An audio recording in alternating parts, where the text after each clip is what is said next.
3 a.m. on June 16, 1943, Captain J. Zemer held his B-17 steady at 25,000 foot over Buah Island as 16 Japanese Zero fighters climbed toward him from the airstrip below. The 24-year-old pilot had rebuilt this bomber from the boneyard 3 months earlier with a crew nobody else wanted, and today marked their most perilous volunteer mission yet, a solo 12,200-mile photo reconnaissance run that command had deemed suicidal. In the past 6 months, the Pacific Theater had lost 43 unescorted bombers over Japanese-held islands with survival rates below 30%. Old 666 carried 9 men that morning. Zemer's crew called themselves the Eager Beavers because they volunteered for every mission others declined. They had taken a damaged B-17E that pilots considered cursed, stripped 2,000 pounds of weight, installed new engines, and mounted 19.50 caliber machine guns. The bomber now carried more firepower than any aircraft in the Pacific. But firepower meant nothing against impossible odds. 16 Japanese fighters were climbing at 3,000 feet per minute. The photo mapping run required Old 666 to maintain course for 2 more minutes. No evasive maneuvers. 9 Americans 600 miles from friendly airspace. Second Lieutenant Joseph Sarnosky crouched at the bombardier position in the nose. The 28-year-old had spent 18 months in the Pacific Theater flying combat missions. He had earned the Silver Star 3 weeks earlier. His orders home were effective in 3 days. His bag was packed at Port Moresby. He had volunteered for this mission anyway because the crew needed an experienced bombardier to operate the cameras. The Japanese fighters reached 22,000 feet, 3,000 feet below but still climbing. Sarnosky checked his twin .50 caliber nose guns. The fixed gun Zemer could fire from the cockpit was ready. 16 fighters against 1 bomber. The mission began at 4 a.m. when Old 666 lifted off from Port Moresby, New Guinea. The Marines needed photographs of Bougainville's western coastline for a November invasion. They needed mapping photos of Empress Augusta Bay, but intelligence added a last-minute requirement: photograph Buah Airfield first. The small island showed increased Japanese activity. 1 bomber solo, no escort. The P-38S didn't have the range. They arrived over Bougainville too early. No sunlight for mapping photos. They voted, wait over the ocean or photograph Buah. Fighters reached 24,000 feet, 1,000 feet below. The first 5 broke formation and spread out for a frontal attack. Most B-17s had minimal nose armament. Old 666 carried .50 caliber guns in the nose. The Japanese didn't know that yet. Can 1 bomber survive 16 fighters over enemy territory? Please like to share this story. Subscribe and let's see what happens. Back to Zemer. The .50s Dove. Zemer held steady. Cameras still running. 30 seconds left. The fighters closed at 700 miles per hour. At 600 yards, they opened fire. Sarnosky returned fire. His twin .50s hammered. Zemer triggered the nose gun. 3 guns converged on the lead Zero. The engine exploded. It rolled inverted. The other 4 kept coming. At 300 yards, shell struck the nose. Plexiglass shattered. 1 shell detonated in front of Sarnosky. The blast threw him backward. Blood poured from his neck and side. In the cockpit, shells tore holes through the floor. Zemer's left leg erupted in pain. Shrapnel ripped into both legs and wrist. The Zeros flashed past. 12 seconds. 1 fighter damaged, 1 bombardier dying, 1 pilot wounded, 15 fighters climbing. 600 miles from home. Navigator First Lieutenant Ruby Johnston crawled forward from his position. He saw Sarnosky beneath the catwalk. Blood pooled on the metal floor. The bombardier's neck wound pumped red with each heartbeat. Johnston pressed his hand against the gash, trying to stop the bleeding. Sarnosky pushed him away, pointing at the nose guns. Another wave was coming. Johnston looked up through the shattered plexiglass. 8 more Zeros were diving from 26,000 feet. They had observed the first attack, learned from it. This time they weren't coming 5 abreast. They were coming in 2 waves, 4 from above, 4 from below. Bracket attack. Sarnosky dragged himself back to the bombardier position. Blood soaked his flight suit. He gripped the twin .50 caliber gun handles, swinging the guns toward the incoming fighters. His hands shook. Vision blurred. He blinked. Focused. The lead Zero filled his gun sight. 600 yards, 500, 400. He fired.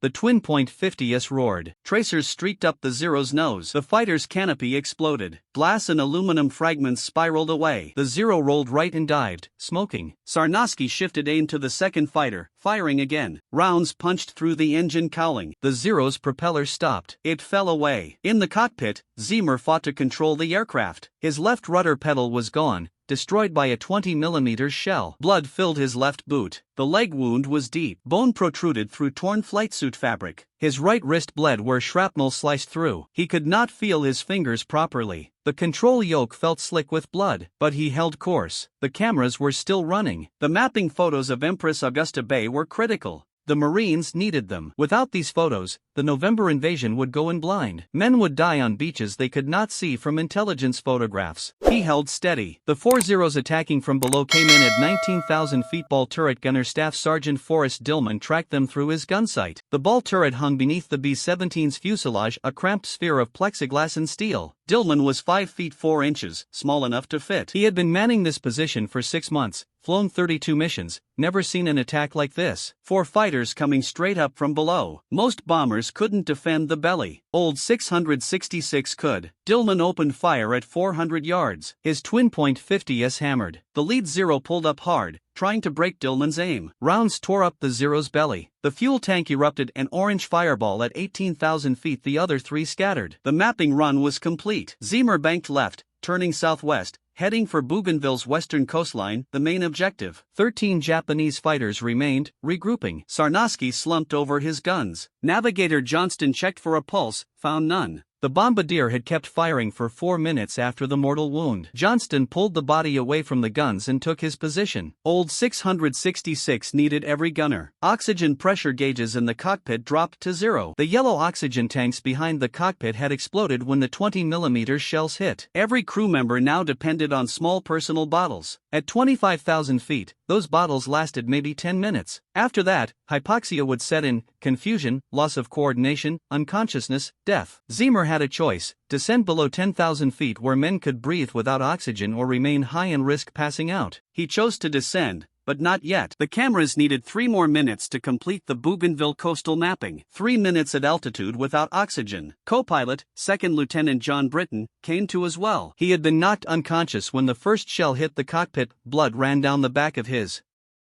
head from a contusion. He looked at Zenier, saw the pilot's left leg. The knee was destroyed, broken above and below. A hole the size of a fist gaped in the thigh. White bone fragments showed through shredded muscle. Zenier's hands gripped the control yoke, knuckles white, face gray from blood loss. Britton reached for the controls. Zenier shook his head. Not yet. Hold course. 2 more minutes. The 13 remaining Zeros regrouped at 27,000 feet, 2,000 feet above Old 666. They'd lost 3 aircraft, damaged 2 more against 1 bomber. The American aircraft was more heavily armed than intelligence had reported. The Japanese flight leader changed tactics. No more frontal attacks against that nose. Armament. Attack from the sides, the waist positions. Most B-7s in the Pacific had single guns in the waist. Easy targets. He didn't know Old 666 had twin 50s in both waist positions. Staff Sergeant George Kendrick manned the right waist gun. Sergeant Herbert Pugh had the left. Both men watched the Zeros form up. Counted them. 13, coming in from both sides simultaneously. 6 from the right, 7 from the left. Split attack forced the gunners to choose targets. Overwhelm one side. Kendrick and Pugh had flown together for 8 months. They didn't need to communicate. They knew the drill. Kendrick took right side threats. Pugh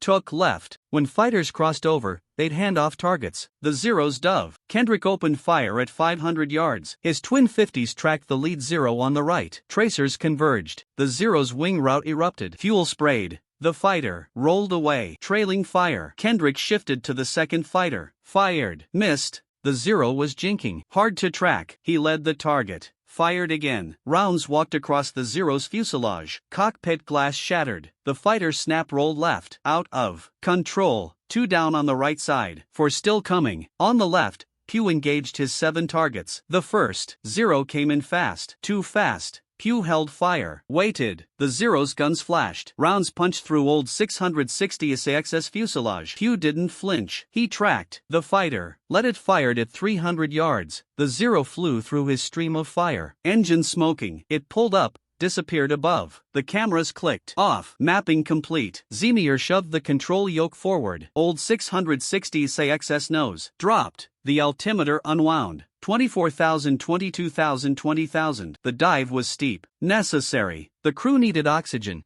but the Zeros were diving too, chasing. At 15,000 feet, Zemir pulled back, leveled off. The air was breathable now. Crew members gasped, sucked in oxygen. Their personal bottles had run dry minutes earlier. Some had been close to passing out. The dive had saved them. Radio operator Technical Sergeant Johnny A.L. climbed out of the top turret. His left leg was bleeding. Shrapnel from the oxygen tank explosion had peppered his thigh. He ignored it, checked on the other crew. The waist gunners were still firing. The tail gunner was alive. Ball turret operational. Navigator Johnston was manning Sarnowski's nose guns. Sarnasowski's body lay beneath the catwalk, covered with a jacket. Bull climbed back into the top turret, swung the twin 50s toward the pursuing Zeros. They were coming again. The Japanese fighters had old 666 at a disadvantage now. The bomber was at 15,000 feet lower. Slower. The Zeros could dive from above with speed advantage. 8 fighters remained operational. The other 5 had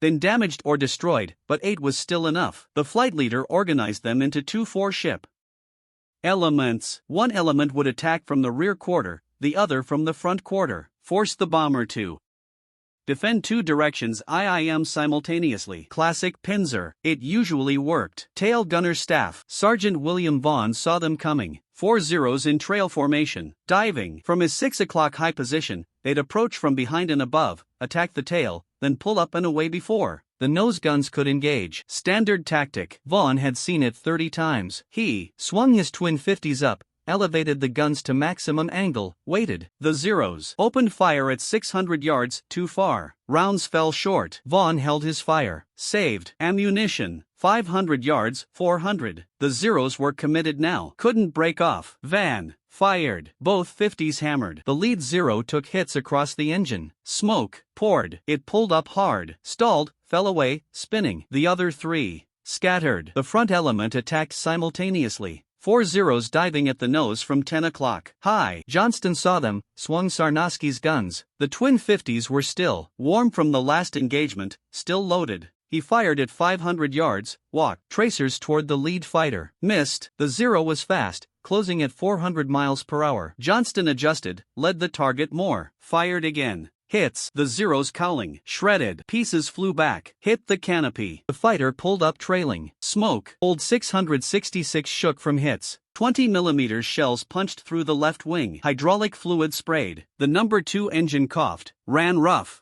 Zemir checked the gauges. Oil pressure dropping. Cylinder head temperature rising. The engine was dying. He feathered the propeller, shut it down. 3 engines remaining. 600 M still to go. The Japanese fighters broke off at 8:45 a.m., 42 minutes after the first attack. They'd lost 4 aircraft confirmed, 3 more heavily damaged. Their ammunition was depleted. Fuel gauges showed critical levels. The return flight to Bua was 30 m. They couldn't continue. The flight leader waggled his wings, the signal to disengage. 7 remaining Zeros turned northeast, climbed away, left old 666 limping southwest over open ocean. Zemir slumped in his seat. The adrenaline was fading. Pain rushed in to replace it. His left leg throbbed. Each heartbeat sent waves of agony through the shattered knee. His right wrist bled steadily. The gash was deep. He could see tendon. His flight suit was soaked red from waist to boots. Blood pooled on the cockpit floor mixed with hydraulic fluid and spent brass casings. The smell was overwhelming. Copper and cordite and aviation fuel. Britain took the controls. Zemir didn't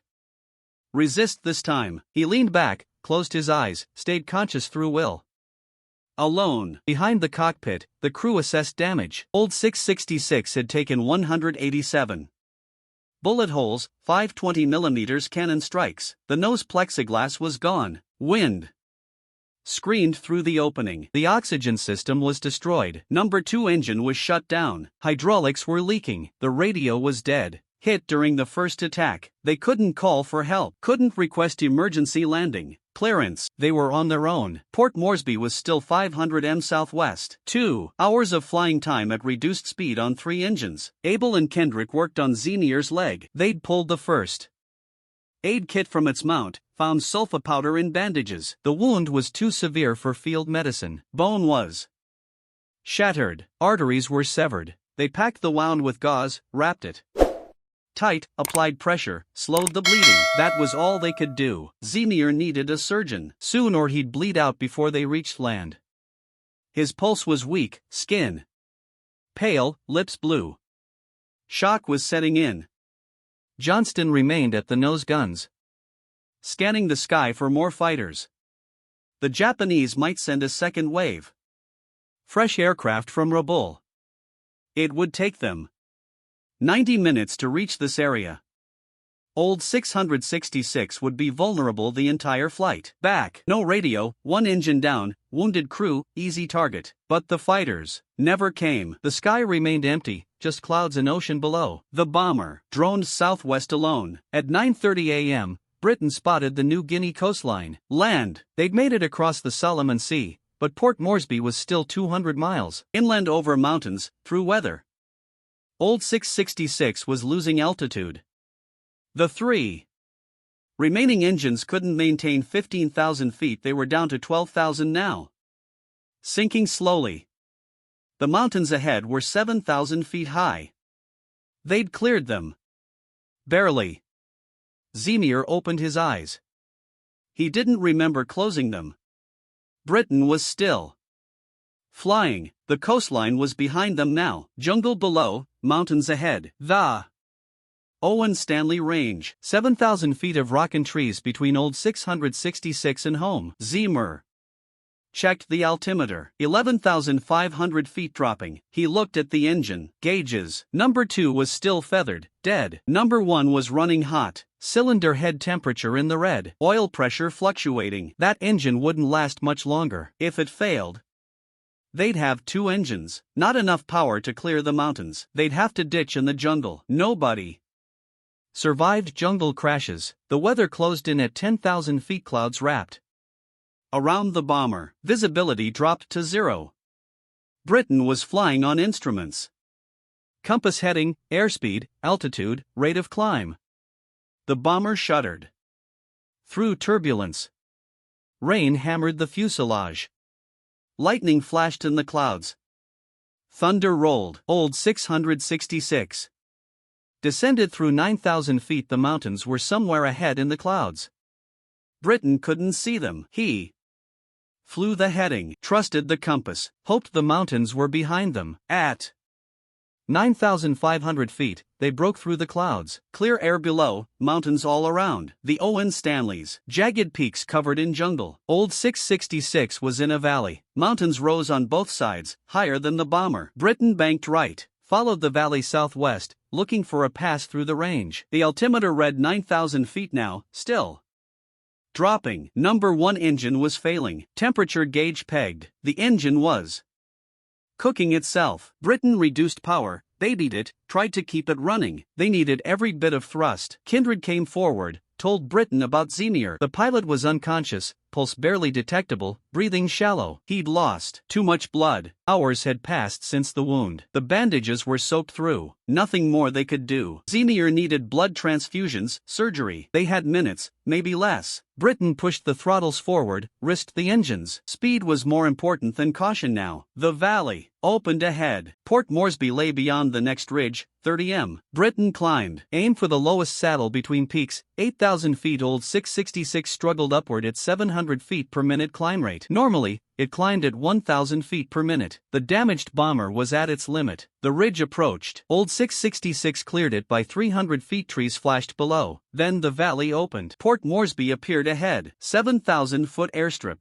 Home. Britain keyed the radio. Dead. Still dead. He couldn't call the tower. Couldn't request an emergency landing. He would have to go straight in. Hope the runway was clear. Hope the tower saw them, saw the damage, understood. He dropped the landing gear. The hydraulics groaned. Gear came down and locked. Flaps next. They deployed partially. Hydraulic pressure was too low for full extension. The approach would be fast. Too fast. But there was no choice. Old 666 crossed the airfield boundary at 140 miles per hour, 30 mph over the ideal speed. Britain held the nose up, bled off speed. The main wheels touched, bounced, touched again, stayed down. He reversed the propellers, applied brakes. The bomber rolled down the runway, slowing as the end approached. 2,000 feet left. 1,500. Old 666 stopped with 200 feet of runway remaining. Britain shut down the engines. The propellers windmilled, then stopped. Silence descended. After 8 hours of engine noise, gunfire, and wind screaming through the shattered nose, the silence was overwhelming, almost painful. Ground crew ran toward the bomber. They had seen it approach, saw the damage, the missing plexiglass, the feathered engine, the bullet holes covering every surface. They knew it was bad. The crew door opened. Abel climbed out first,